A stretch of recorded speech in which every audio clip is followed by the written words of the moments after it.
you can see the salaries and the incomes, I should say, of those individuals that we're trying to target. Thank you. Yep. Do you have any questions, anybody? No, I actually appreciate the clarifying question because I wrote it wrong. Thank you. Yep, you're welcome. Okay, keep moving, Eric, I guess. I'm sorry, you cut out there. What was that? I just said, continue with your presentation. No Okay. more questions at this time. Thank you. Okay, thank you. All right.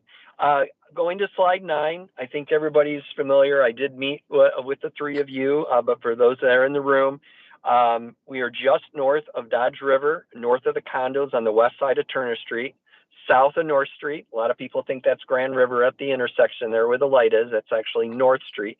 So we're south of that. You go to slide 10 and then slide 11. It gives you a more focused view of these properties that are made up there. So not only is this brownfield project qualifying as a workforce housing project, that is one of the new qualifying criteria underneath the Brownfield Act as of 2 years ago. All of these buildings and the properties, except for the city lot, of course, have been deemed functionally obsolete by your assessor. These buildings are really uninhabitable, and they have been blighted for many, many years. All but one of the buildings have been vacant for approximately a decade or more. One of the buildings I had heard had been vacant for almost 20 years. So these buildings in this block of 1.2 acres have been there for quite a while. If you go to slide 12, one of the reasons we're very excited, where you see the yellow square there, is that our proximity, not only to downtown Old Town and the walkability there, but to parks, the river trail. And it's just so accessible for people that want to live and work in downtown and play, get to everything that our wonderful city has to offer. And you can get all the way down to downtown from this location just via the river trail. So it's really nice. So number of parks, you've got the new Fish Ladder Music Park that's coming online, in addition to, Turner Park, Burchard Park, Dietrich Park, really great access. The other thing is, if you go to slide 13, for projects where we're not trying to rely on vehicles, we're right here on the CATA bus stops. We are in very walkable, very close across the street on the northbound stop, just steps away from the south and westbound stops. So great access to CATA. And then going to slide 14, that gives you a kind of a nice blow-up view of the vacant and blighted parcels with all of the wonderful mess that's really going on there on that property. Looking at slide 15 and 16, that just gives you views of the existing corners of where the building are going to be located. But let's flip over to slide 17 and gives you the overview of the development. Slide 17 shows you the corner of Dodge River and Turner.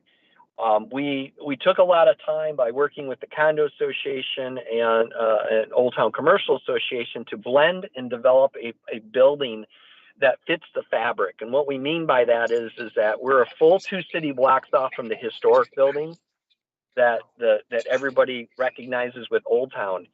And that separation, there's no restaurants in between there. It is housing, it is some warehousing, it is some office. We're kind of getting away from that Old Town fabric of the old buildings. But what we wanted to do is tie into the neighborhood, and the immediate neighbor is the Condo Association. So what we did was we had our hard corner anchor piece with the brick to kind of mimic what they have done in their brick element, and then transition into a building that's a little bit more modern and accepting to modern folks today, that where they would like to live. So we spent a lot of time on the architecture to blend something in this locale. Number 2, was is we were looking to activate that corner at Dodge River and Turner. We originally looked at maybe would there be a good opportunity for a restaurant or a coffee shop or something there. And unfortunately, with our studies, and we did some market studies with Martin, and what Martin told us is that based on the rents and where we're located, we're so far off of where the immediate Old Town downtown is, there really was no marketability for a space there. You'd have to create some kind of a destination, but we still wanted to activate the corner. So what we have done is we've put our buildings, we call it our community room, entertainment room, meeting area, kitchen, and so forth, with high ceilings, where that'll be lit 24/7, right on the corner. So that creates an environment, a safe environment at this corner. It won't be dark. So we activated that corner with our community space for our tenants. It's a 4-story building, 100% apartments, 76 workforce housing units, and I'll get to the unit mix here in a second. And it's a $26 million investment. Slide 18 shows you a view looking to the southwest. All of these materials are hard surface materials that you're seeing here in these images. So it's quality hard surface material there. Slide 19 shows you how we've located this building, set it as close as we can to both streets, and put the parking all in the rear. There are no curb cuts on Turner. We were intentional in not trying to make 2 buildings or do this in 2 phases, or create an axis. So our axis is off of Dodge River. The condos access off of Dodge River, as well as a service drive on the immediate south side of their building. But where they access, we're accessing as well to get into our parking lot. One of the things we've done is we've tried to meet with all the neighbors. We've only been able to actually meet with one, for whatever reason. The other 2 that have homes there behind us are not there. We tried using the neighbor that's immediately behind us along Dodge River to gain access. They have been unsuccessful in reaching those 2 owners of the properties, but we were trying to reach out to them. But talking to the one owner, one of their concerns was obviously cars coming in, what about headlights and things of that nature. Our property sits a little bit lower than those residential parcels behind us, but we will be putting a privacy fence that will prevent lights from coming through, and that'll be the whole length in the north-south direction on that property line. That immediate neighbor is super excited about the project and very supportive of the project. And I'd be shocked if you didn't see them at the public hearing, in all honesty, because they're so excited with what we're doing.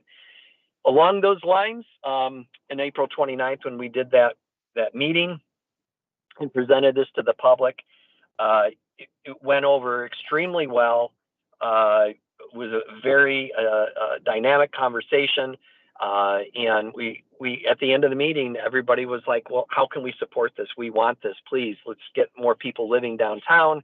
We need to support the restaurants, the businesses that are here. We're really looking forward to the people that are going to live there. Slide 20 gives you a layout of the first floor. It's another version of the site plan. It's a graphic of how the first floor lays out. You can see that community space for our tenants in the corner. Slide 21 shows floors 2 through 4, and those repeat. And then you can see the breakdown of the units. That was another thing that we spent time on. A lot of what's being built in Lansing right now are studios and 1-bedrooms. There's very few 2-bedroom and 3-bedroom units coming online. We have intentionally brought on 15 2-bedroom units and 4 3-bedroom units. And if you look at that graphic, hopefully you can see some of the square footages. Our 2-bedroom units are in excess of 1,000 square feet. A lot of them are pushing close, 1,100. The 3 bedrooms are pushing close to 1,400 square feet.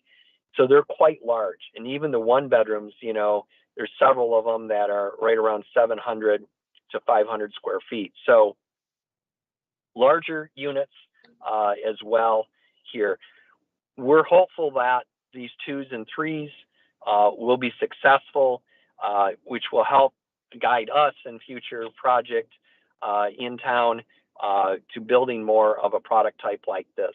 Again, you're trying to encourage younger families and so forth to coming into these spaces. I'm going to skip ahead in interest of time. I'm going to go to slide 24 and 25 just to call attention to a couple things.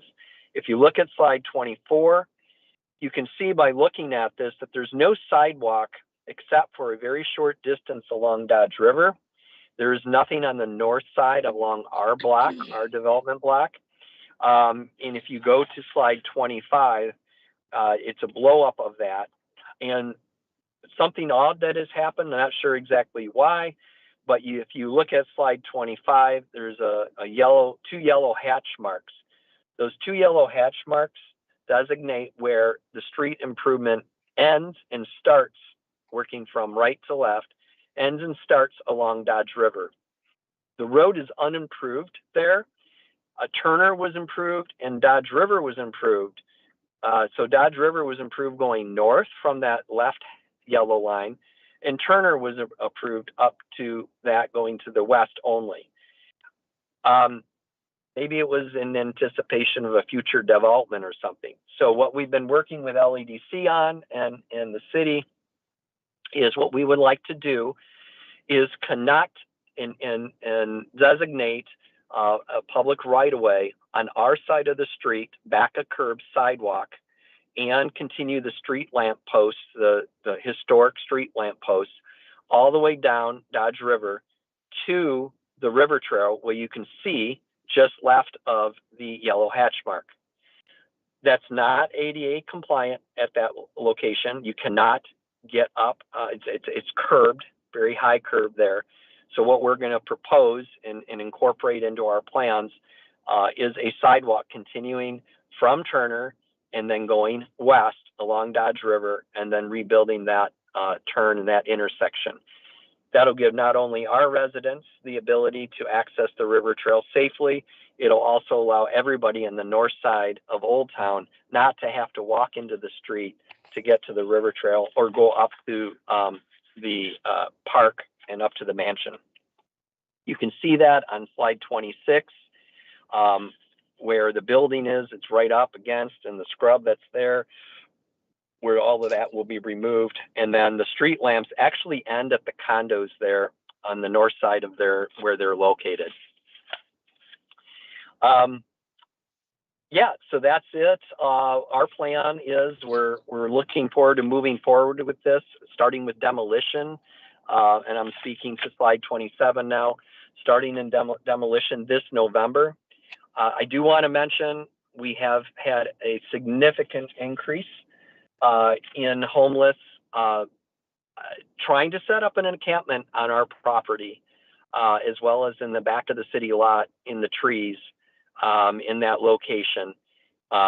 We are diligent to keep it maintained and secured, and we had no less than 12 individuals about 2 weeks ago on a Sunday that were with tents and set up on the properties there.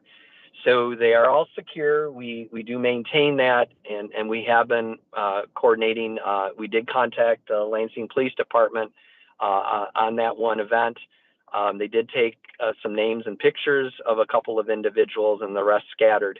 But we have been seeing an increase in the last couple of weeks. We've been hearing reasons possibly why, with being on the river trail so close to Dietrich Park and some of the things going on there, as to why maybe looking for elsewhere to live. But we want to demo these buildings as quickly as possible and make it safe.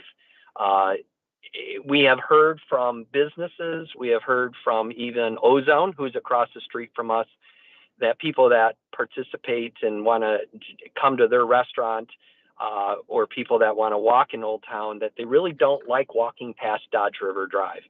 It feels unsafe. They don't walk down Dodge River. They don't even walk to the river trail, or don't even use the river trail past Dodge River Drive. That is tremendously unfortunate. I think just demoing the buildings there and cleaning that up and making this an open space will be very helpful to making it a little safer environment. We are going to be setting up a camera in the middle of the property with a light and an announcement that goes on with a motion detector. That is something that we're supposed to receive the equipment today, actually, in hopes that we can catch individuals on camera, and we'll provide it to the police department. But we were definitely trying to prevent everything we can from going on there. It's based on our financing and our structure.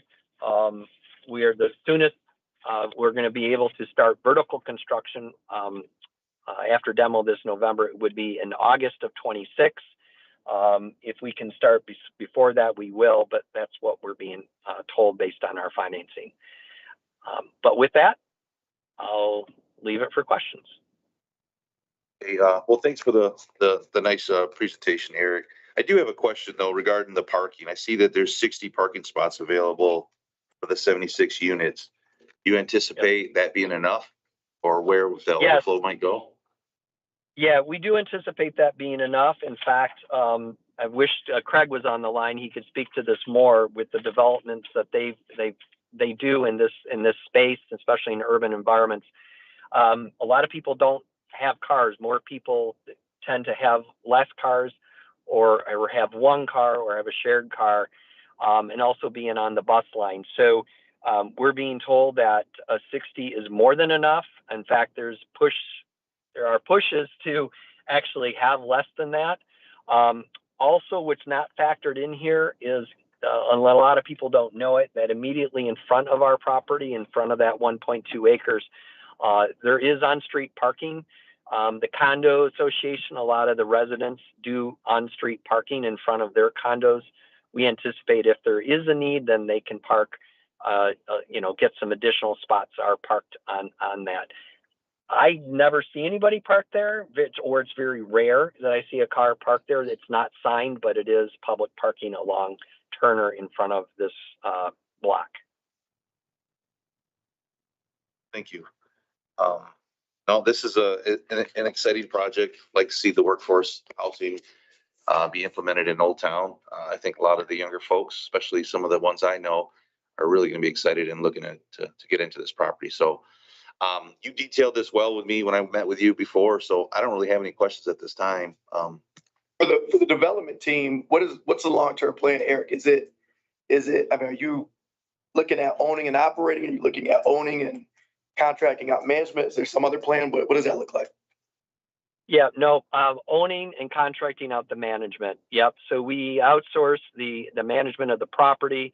There's a couple of different management firms that I know Develop Detroit has used.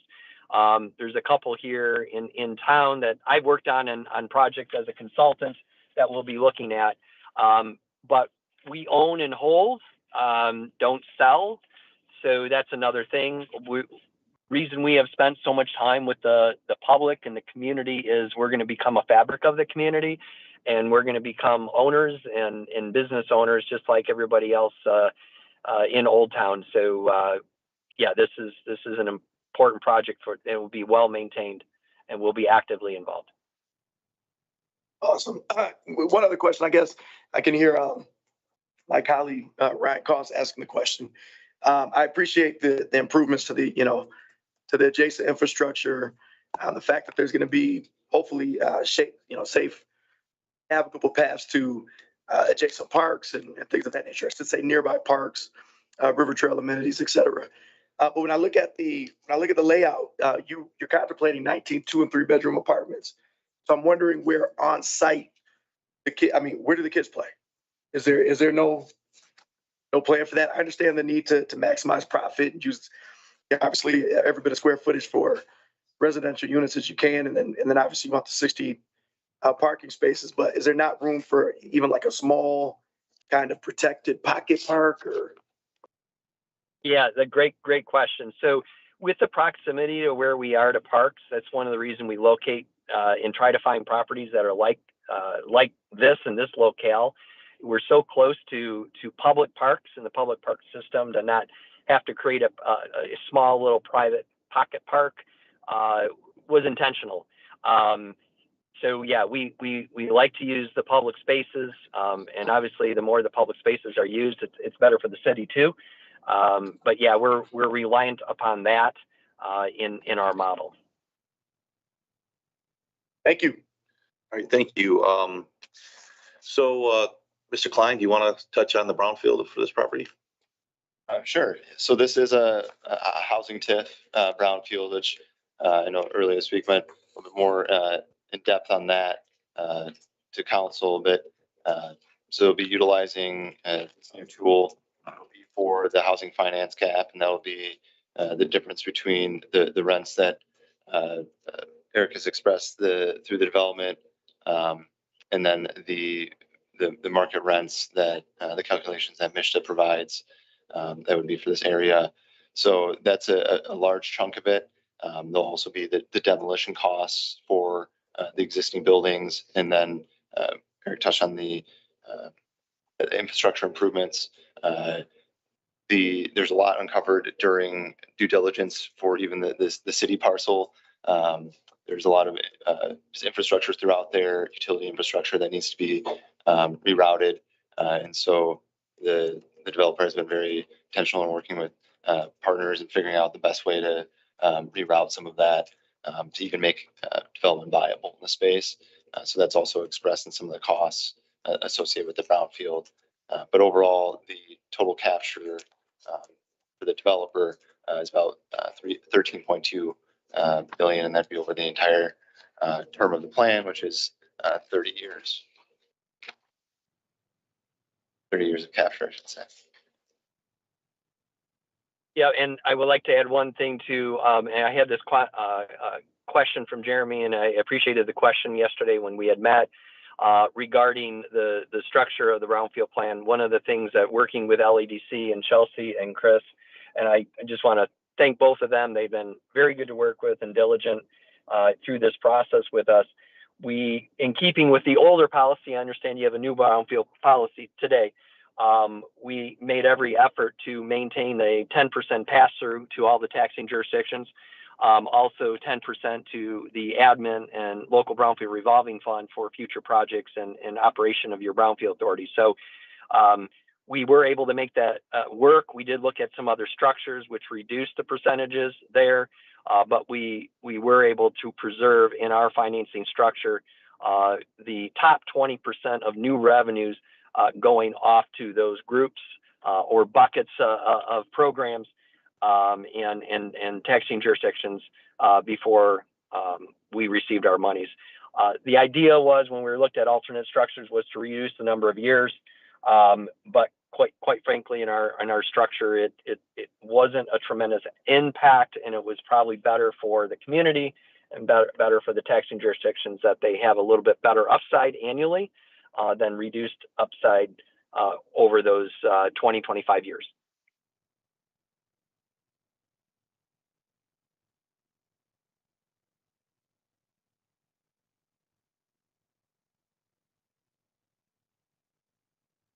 Further questions? Do you have anything else you want to add, Chris? Okay.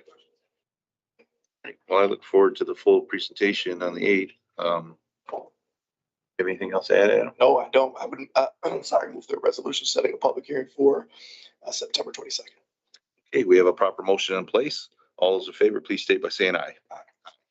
The motion passes. We will see you on the 8th and public hearing on the 22nd.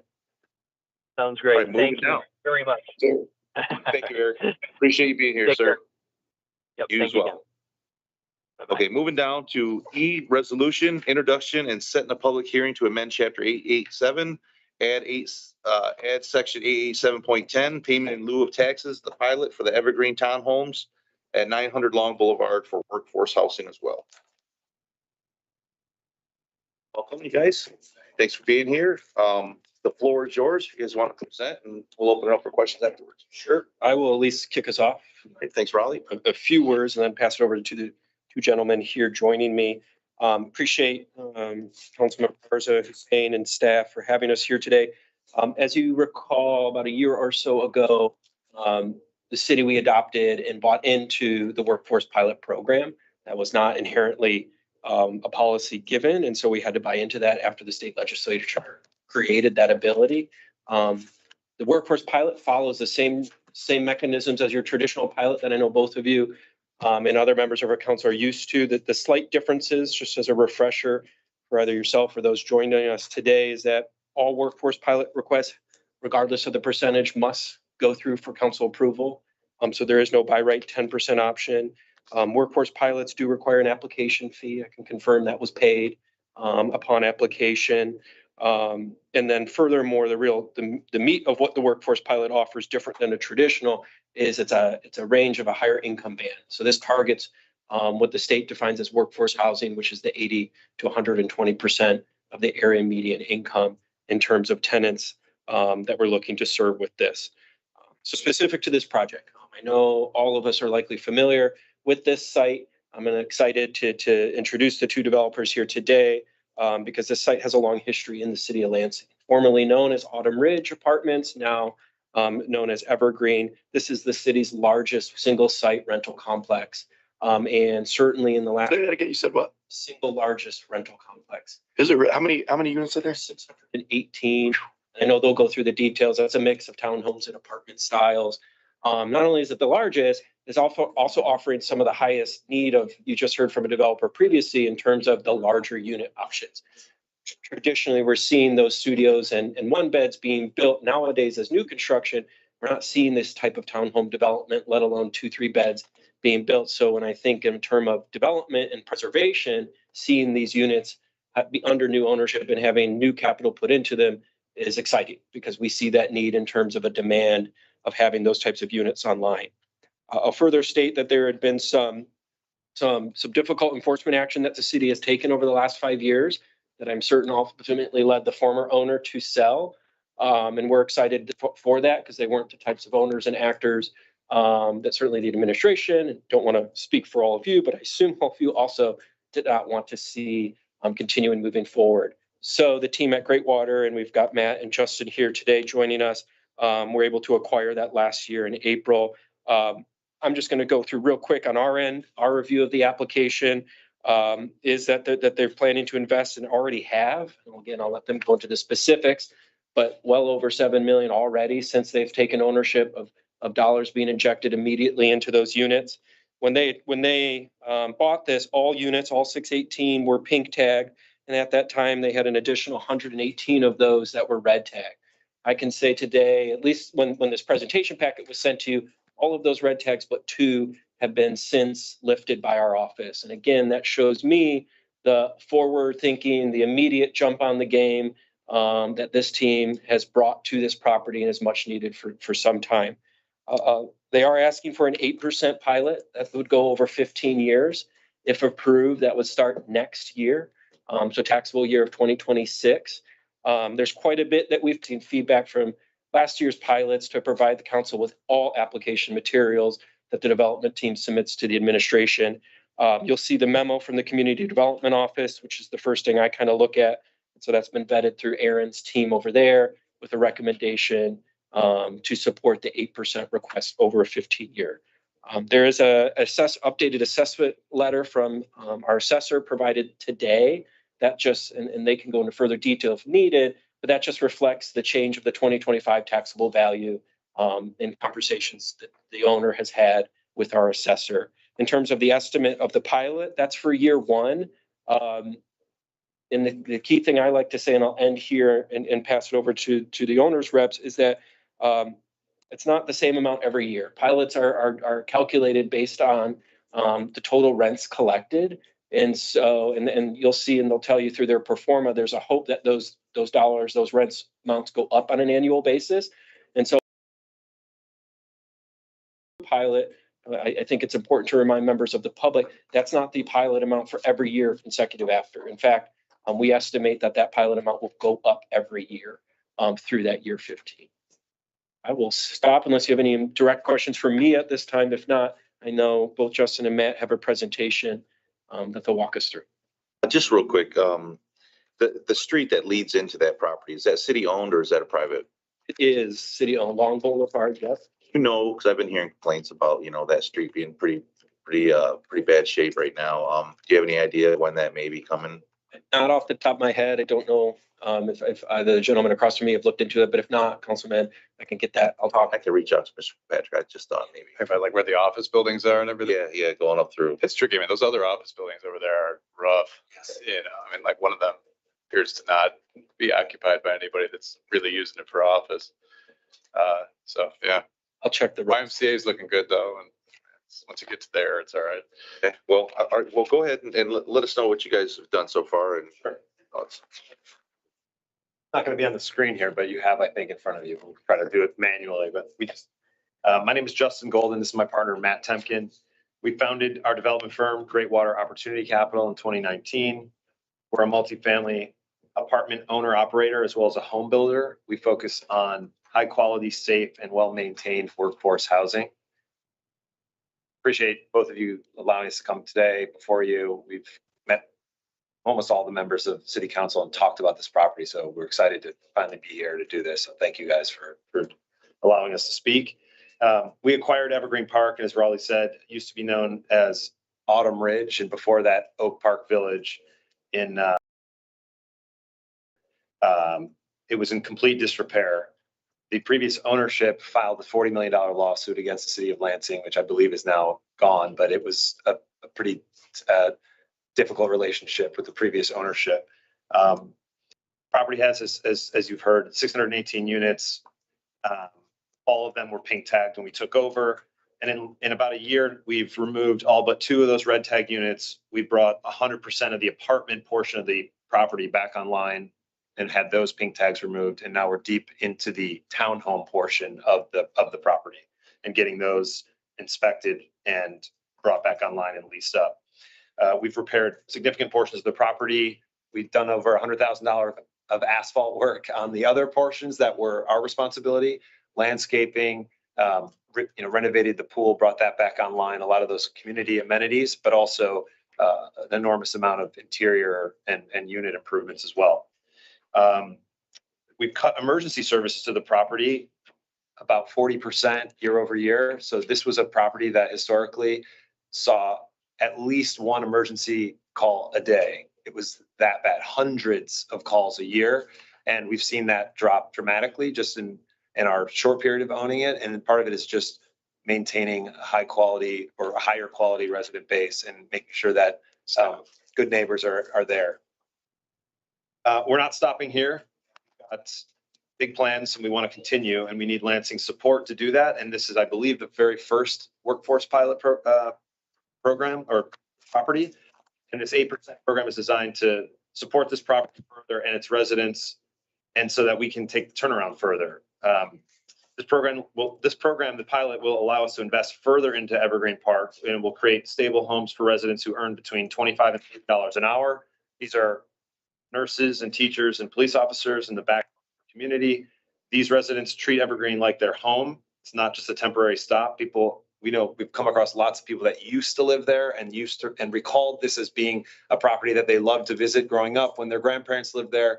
It unfortunately turned into something not that, and we're motivated to bring it back to a great place to live again. We want to fill this property with middle income households that want to stay here, pay Lansing income taxes, and contribute to the local economy. And the city will see steady growing tax revenue as a result of this program. We believe that we would be paying around $500,000 in taxes next year, and that would grow to potentially as high as $1.5 million by year 15 if we were able to achieve the rents that we believe would be consistent with this type of property.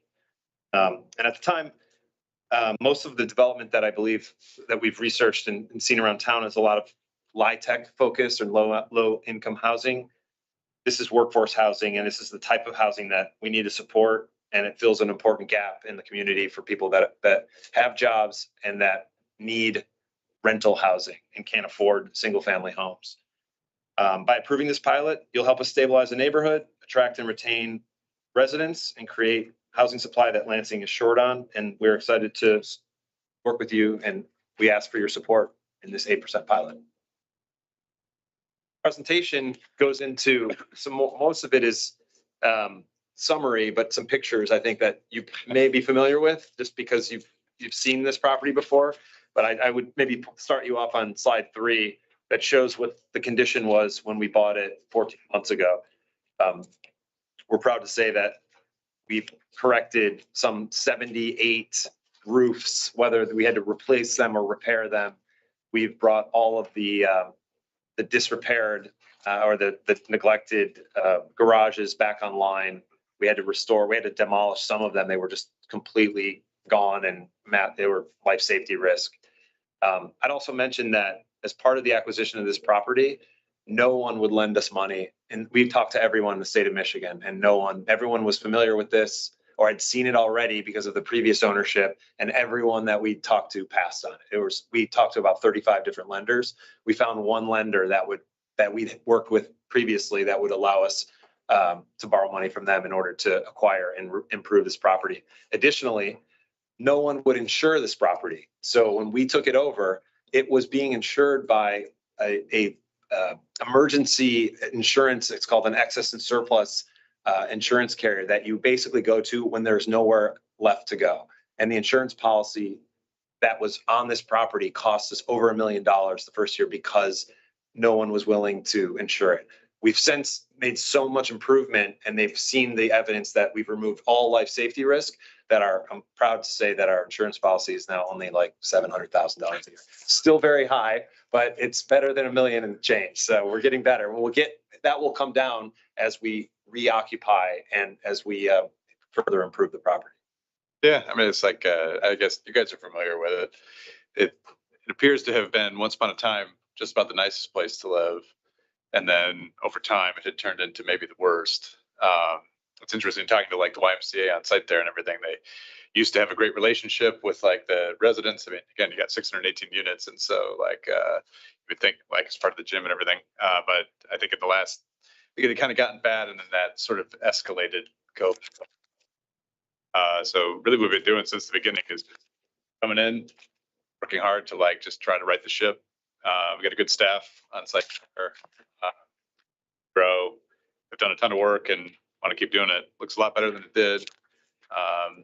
And we're going to keep going to make it look even better than before. So I got a question with you. How's your relationship with the YMCA now? I mean, I know that back when it was Oak Park, tenants had an option of, or I don't know if it was a There was like some program. Yeah, like where you had passes to go to the Y. Are you guys going to be offering something like that to the tenants? We did. We actually have that. So if you look on I think slide 4, we have Casey Thompson. We've met with her several times, and the folks that are on site at the actual YMCA there. Casey leads the YMCA's efforts around the city, and she's highly supportive of what we're doing. We rolled out a program that for residents who are in good standing and don't carry a balance with us, we will, if they want to become members of the Y, we will subsidize a portion of their membership fee. And we've rolled that out to existing residents as well as for new residents that are coming to the property. And then for the record, I know you mentioned you guys invested like 100,000 into the streets on your property. How much capital have you guys invested so far into the property total? $8 million now. Yeah. And that covers everything from roofs, new hot water heaters, boilers, landscaping, asphalt, pool, new clubhouse for the leasing team and the maintenance team. We acquired trucks for snow plowing, and we actually plow the YMCA's their street in that area coming to that where we share that space. And then enormous amount of unit improvements. I mean, some of these units were mold damaged. I mean, we've seen a lot of pretty rough conditions there and have cured a lot of that. As we were talking about too, it's like the units are big, so dealing with like a townhome unit, cleaning it up, it's a lot. It's different than a studio. when they're done, I mean, they're amazing. I mean, there's some units of the property that like are actually had stayed in good shape, had been occupied for like a long time. And they're incredible. These things were built like tanks once upon a time. You say how many units are occupied now? So right now the property is about 55% occupied. When we took it over, it was purported to be 92% occupied illegally. I mean, a lot of those units were illegally occupied. And the truth is the previous ownership was not totally forthcoming about their collections. And so there were a number of residents that were not paying when we took over. And so what we've done is a number of people have left and we have been getting these units, the pink tags removed so that we can legally occupy them with paying residents. Right. What are your rents now? Rents right now, one bed average is about a little over 800. Mm. 2 bed average is about 1,000 and 3 bed average is about 1,200.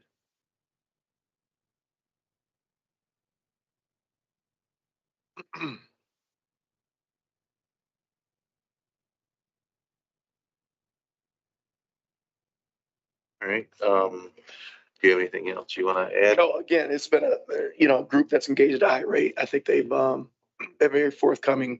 I would trust you're going to also be there at the 8th, on the 8th, sorry, when we introduce and establish the public hearing for the 22nd. So, no, and hopefully I have my voice back by then. I can ask some questions. But no, I'm set for now. Yeah, and I'm happy with it too. And it's really encouraging to see the lack of strain on our public safety here. I mean, because that is quite a bit. South Lansing gets quite a bit. Myers does. Oak Park's right down the road. So that is definitely a strain on our emergency services. So nice job, guys. And But we actually have less calls for service than Northside. Don't let anybody tell you. yeah, So don't believe the hype. I have all the data the last 6-7 years. Talking about the big four or the 496. Problems. But go ahead. no, I appreciate that, Adam. And I concur. So look forward to seeing you guys fully presenting on the 8th. And thanks for being here. Appreciate you, Raleigh. And with that, for a motion. Sure, I would. Sorry. Move the setting of a public hearing to amend chapter 887 to add section 887.10 for payment of lieu of taxes for Evergreen Townhomes. Okay, we have a proper motion in place. All those in favor state by saying aye. Aye. Okay, motion passes. Anything else before the body? No. Seeing none, we are adjourned at